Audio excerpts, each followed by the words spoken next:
সত্যিকারের মুসলমান তারা আল্লাহর হুকুম নবীর সুন্নত তরিকা মেনে নেয় যারা। কথা বলেন ঠিক না বেঠিক? আল্লাহর হুকুম নবীর তরিকা। আমার বন্ধুগণ, তামাম পৃথিবীর জমিনে আল্লাহর হুকুম আর নবীর তরিকা মানার মধ্যে শান্তি। আল্লাহর হুকুম আর নবীর তরিকা মানার মধ্যে শান্তি। বিশ্বাস করেন আর না করেন, আল্লাহর হুকুম নবীর তরিকা মানা বাদে কশিন কালো শান্তি আসবে না, শান্তি আসবে না, শান্তি আসবে না। কথা বলেন ঠিক না বেঠিক? মুসলমান ভাইরারে আমার, আল্লাহ পাক ডাক দিয়ে বললেন, ও ঈমানওয়ালারা, তোমরা যারা ঈমান এনেছ, আমি আল্লাহ পাক তোমাদেরকে বলে দিলাম, তোমরা আমাকে ভয় করার মতন ভয় করবা। তোমরা আমাকে ভয় করবা যেমনটি ভয় করা প্রয়োজন। আমার বন্ধুগণ, আমার ভাইরা, যেমনটি ভয় করা প্রয়োজন তেমনটি ভয় করতে আল্লাহ বলেছেন। সেই ভয়টা কেমন ভয়? সেই ভয়টা কোন ভয়? ও রংপুরের বাবারা, ও গঙ্গাচড়ার বাবারা, ও উত্তরবঙ্গের বাবারা, ও মঙ্গা এলাকার চাঙ্গা বন্ধুরা, তোমাদের কৃষি ফলনের আবাদের উৎপাদন ধানের ভাত খায়া আমরা বড়লোক। তোমাদের মেহনতের উৎপাদিত ফসল থেকে, ধান থেকে চাউল খাইয়া আজকে শহরের মানুষ আজকে অত্যন্ত ধনী, অত্যন্ত সুস্থ, অত্যন্ত শান্তিতে আছে।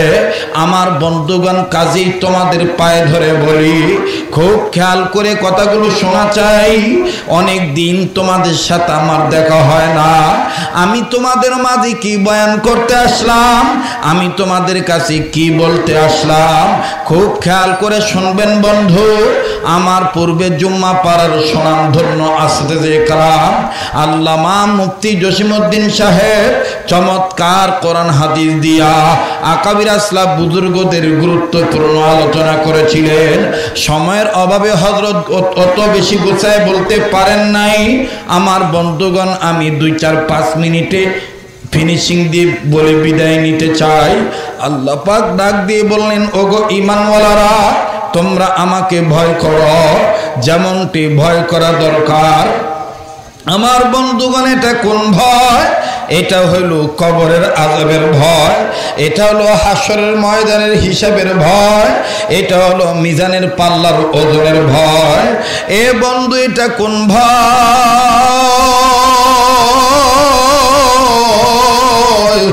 এই ভয়টা হইল আমার আল্লাহর নারাজি ভয়। হাজী আমদাদুল্লাহ মহাজরে মক্কি রহমতুল্লাহি আলাইহি, সাইয়্যিদুত তাইয়্যিবা হাজী আমদাদুল্লাহ মহাজরে মক্কি রহমতুল্লাহ আলাইহি হযরত বলেন, একজন গোলাম আল্লাহওয়ালা হইতে পারবে তখন গোলামের মধ্যে 2টা গুণ অর্জন হবে যখন। নাম্বার 1 আল্লাহর ভয়, নাম্বার 2 আল্লাহর মহব্বত। আল্লাহু আকবার। একটু মহব্বত করে ডাক দেন না, বলেন না আল্লাহ। একটু মায়া লাগায় বলেন না আল্লাহ। আবার বলেন না আল্লাহ। দেখেন তো বন্ধু, আল্লাহ বলতে ভালো লাগেনি? আল্লাহ বলতে যদি ভালো লাগে, বুঝে নিবেন আমার আল্লাহ আমাকে আপনাকে মাফ করে দিবে।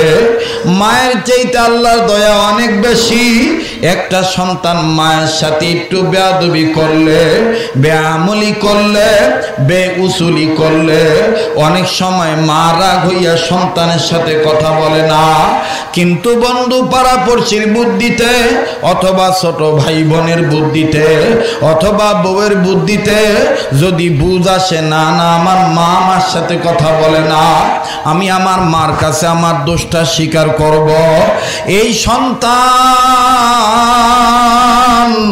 এই সন্তানের সাথে মা 1 মাস কথা বলে নাই, কিন্তু বন্ধু সন্তান যদি মায়ের দুয়ারের কাছে যাইয়া একটা বার দিল থেকে ডাক দিয়া মায়া ভরা কণ্ঠ নিয়ে বলে, মা আমার ভুল হইছে মা, মাফ করে দে। মা দেখবেন ডাক দিয়ে বলে, বেটা তোর মাপ চাওয়া লাগবে না, আমি তোকে মাফ করে দিছি। আমার আল্লাহ ডাক দিয়ে বলে, বান্দা ও বান্দা, তোমার মায়ের চাইতে তোমার বাপের চাইতে আমি আল্লাহর দয়া বেশি। আল্লাহু আকবার। তোমার মায়ের চাইতে তোমার বাবার চাইতে আমার দয়া বেশি। এই জন্যই তো আল্লাহ কোরআনুল কারিমে বলেন, ফাফিরু ইলাল্লাহ, আসো বান্দা আমার দিকে ফিরে আসো। ও মাদক সেবনকারী বন্ধু আল্লাহর দিকে ফিরে আসো। ও জেনাকারী বন্ধু আল্লাহর দিকে ফিরে আসো। ও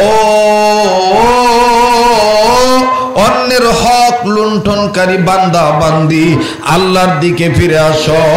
ও গুনাহ করা বান্দা বান্দি আল্লাহর দিকে ফিরে আসো। আল্লাহ বলেন, তুমি যদি আমার দিকে ফিরার নিয়ত করে দৌড় মারো, আমি আল্লাহ তোমাকে ডাক দিয়ে বলে দিয়েছি, ওয়াসারিউ ইলা মাগফিরাতিম মির রাব্বিকুম, দৌড়াও আমি রবের গুনাহ মাফের দিকে দৌড়াও, দৌড়াও আমি রবের জান্নাতের দিকে দৌড়াও। আল্লাহু আকবার।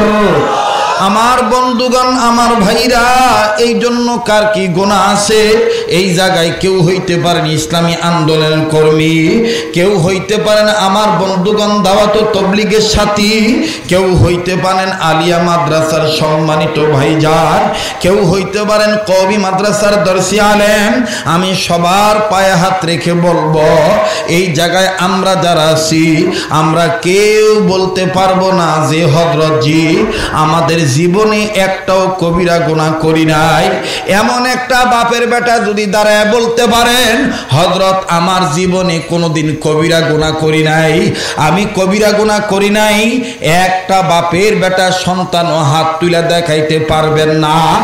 এ বন্ধু, খারাপ নজরে বেগানা নারী দেখা কবিরা গুনাহ, খারাপ নজরে বেগানা পুরুষ দেখা কবিরা গুনাহ, ইচ্ছা করে নামাজ কাজা করা কবিরা গুনাহ, ইচ্ছা করে মা বাবাকে ধমক দিয়া কথা বলা, ইচ্ছায় অনিচ্ছায় মা বাবার সাথে বেয়াদবি করা কবিরা গুনাহ।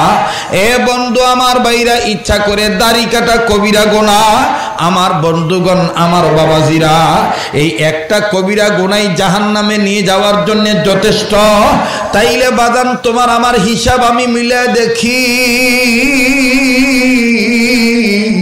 তুমি আমি কয়টা কবিরা গুনাহে জড়িত, তুমি আমি কয়টা কবিরা গুনাহে যথেষ্ট, কতগুলি গুনাহে আমরা লিপ্ত।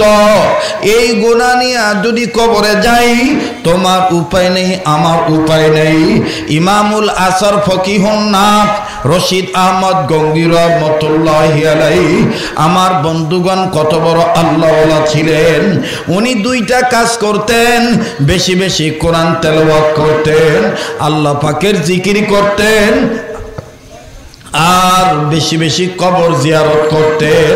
ও বাজান, আল্লাহওয়ালা হওয়ার জন্য বেশি বেশি কবর জিয়ারত করবেন, বেশি বেশি রোগী রোগগুলাকে দেখতে যাবেন, হাসপাতালে যাবেন, তাইলে দেখবেন আল্লাহ স্মরণ আপনার দিলে থাকবে। হাসপাতালে যখন যাবেন, রোগীগুলাকে দেখিয়া আপনার ভিতরে চিন্তা আসবে, হাত আছে, পাও আছে, চোখ আছে, মুখ আছে, কান আছে, বডি আছে, তাও নাক দিয়া খাবার খায়, মুখ দিয়া খাবার খাইতে পারে না। আর আমার আল্লাহ আমাকে কত ভালো রাখছে, আমাকে আমার আল্লাহ কত সম্মানের খানা খাওয়াইতেছে। আল্লাহু আকবার। এই জন্যে বাজান, ফাফিরু ইলাল্লাহ ইয়া আইয়ুহাল্লাযিনা আমানুত্তাকুল্লাহ, আল্লাহকে ভয় করতে হবে হাক্কা তুকাতিহি, যেমনটি ভয় করা দরকার। আমার বন্ধুগণ, আমার ভাইরা, কোন দিকে কোনো নজর নাই। মুসলমান ভাইরা রে আমার, আল্লাহকে ভয় করতে হবে, কেন ভয় করবেন না? রশিদ আহমদ গঙ্গী রহমতুল্লাহি আলাইহি দুইটা কাজ করতেন, এর মধ্যে একটা কাজ হলো কোরআন তেলাওয়াত, আল্লাহর জিকির, আর 2 নম্বর হলো কবর জিয়ারত। আল্লাহর ওলি কবর জিয়ারত করতেন, মাঝে মাঝে চক্ষু বন্ধ করিয়া আল্লাহকে ডাক দিয়ে বলতেন, আল্লাহ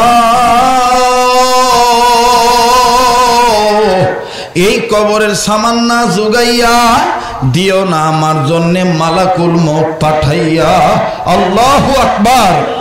আল্লাহ এই কবরে সামান না জুগাইয়া দিও না মালাকুল মউত আমার জন্য পাঠাইয়া।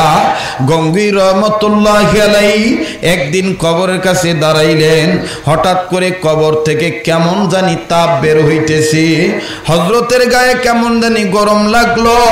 আল্লাহর ওলি ডাক দিয়ে বললেন, আল্লাহ তুমি যদি আমার বাতিনি চক্ষু খুলে না দাও আমি বুঝতে পারবো না কবরওয়ালা কোন হালতে আছে। আল্লাহর ওলিদের বাতিনি চোখ খোলা, আল্লাহু আকবার। যারা আল্লাহর ওলি হয় তাদের দিলের চোখ খোলা। গঙ্গী রহমতুল্লাহি আলাইহি বাতিনি চক্ষুটা খুললেন, আল্লাহ পাক বান্দার বাতিনি চক্ষু খুলে দিলেন। কবরের দিকে নজর করে দেখেন এই কবরে ভয়ঙ্কর আযাব হইতেছে, কেমন জানি আগুন আর আগুন। আর লোকটা কবর থেকে ভিতর থেকে চিৎকার দিয়ে বলতেছে, আমার কি কেউ নাই, আমার জন্য একটু মাগফিরাতের দোয়া করবে? ভাইয়া একটু চিন্তা করে দেখো, হয় তোমার দাদা, হয় তোমার নানা, হয় তোমার দাদি, হয় তোমার নানি, হয় তোমার বাবা, না হয় তোমার মা, না হয় তোমার বংশের কেউ কবরে শুয়ে আছে। এই কবর থেকে কান্দার বলে বাঁচাও, তোমাদের গুনার কারণে আমাদের কবরে আজকে আযাব হইতেছে। মুসলমান ভাইরা আমার, এই কবর আযাব থেকে মাপ পাওয়ার জন্য হযরত ইমদাদুল্লাহ মহাদের মক্কি রহমাতুল্লাহি আলাইহি বলেন, আল্লাহর বান্দারা যদি কবরের আযাব থেকে মাপ পেতে চাও তাইলে দুনিয়াতে মুহাম্মদী আইডিটা নিজের সিরাতে সুরতে আমলে আখলাকে ফিট করে নাও। আল্লাহু আকবার। প্রত্যেকটা রাষ্ট্রের নাগরিকের আইডি কার্ড আছে, কথা বলেন ঠিক কিনা? আমরা মুসলমান হিসাবে আমাদের আইডি কার্ডের প্রয়োজন আছে না নাই? আমাদের আইডির নাম মুহাম্মদী আইডি। কথা কোন, আমাদের আইডির নাম কি? আমাদের আইডির নাম কি? মুহাম্মদী আইডি। আমাদের রাজনীতি, আমাদের অর্থনীতি, আমাদের শিক্ষানীতি, আমাদের পারিবারিক নীতি, আমাদের দাওয়াত ও তাবলীগ, আমাদের ইসলামী আন্দোলন, আমাদের মাদ্রাসা শিক্ষা, আমাদের তাজকিয়া নফস, আমাদের খানকা তালিম তরবিয়তের প্রশিক্ষণ সব হবে রাসূলের আদর্শ মোতাবেক, রাসূলের সুন্নাত মোতাবেক। কেন? লাকাদ কানা লাকুম ফি রাসূলিল্লাহি উসওয়াতুন হাসানা। বিশ্বনবীর আদর্শকে পৃথিবীর সমস্ত মানবতার জন্য, মুসলিম উম্মার জন্য আল্লাহ পাক মুহাম্মদী আইডি হিসাবে উত্তম আদর্শ করে দিয়েছে। কথা বলেন ঠিক কিনা? কাজেই আমার বন্ধুগণ, যদি শান্তি পেতে চাই, মুক্তি পেতে চাই, নাজাত পেতে চাই, আল্লাহওয়ালা হতে চাই, আযাব গজব থেকে বাঁচতে চাই, আন্তর্জাতিক সাজা পাপ থেকে যদি বাঁচতে চাই, সাজা থেকে যদি বাঁচতে চাই, তাহলে আন্তর্জাতিক একেবারে পারিবারিক সামাজিক জীবন থেকে, ব্যক্তিগত জীবন থেকে, রাজনৈতিক জীবন পেরিয়ে আন্তর্জাতিক জীবন পর্যন্ত সকল ক্ষেত্রে সিরাতে, সুরতে, ইমানে, আমলে, আখলাকে, লেবাসে, পোশাকে, লেনা দেনা, মুআমালাত, মুআশারাত, তাহজিব, তামাদ্দুন, কৃষ্টি, কালচার যা আছে সব জায়গায় একমাত্র নবীজির সুন্নত মানে উম্মত হওয়া ছাড়া বিকল্প কোনো পথ নাই। কাজেই স্লোগান দেওয়া দরকার, সুন্নত আছে যেখানে, উম্মত আসি সেখানে। কথা কয় না? সুন্নত আছে যেখানে,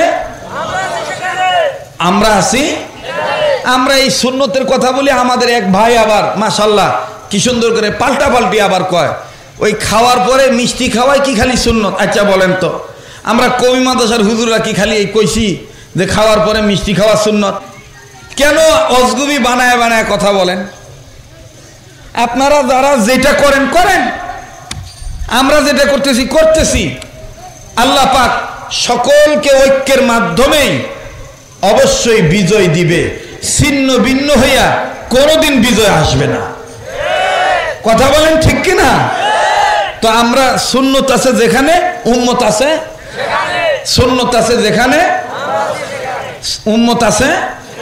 বেদাত আছে যেখানে, উম্মত নাই। এই কথাটা আসতে কয়, বেদাত আছে যেখানে, উম্মত নাই। ফিতনা আছে যেখানে মুসলমান নাই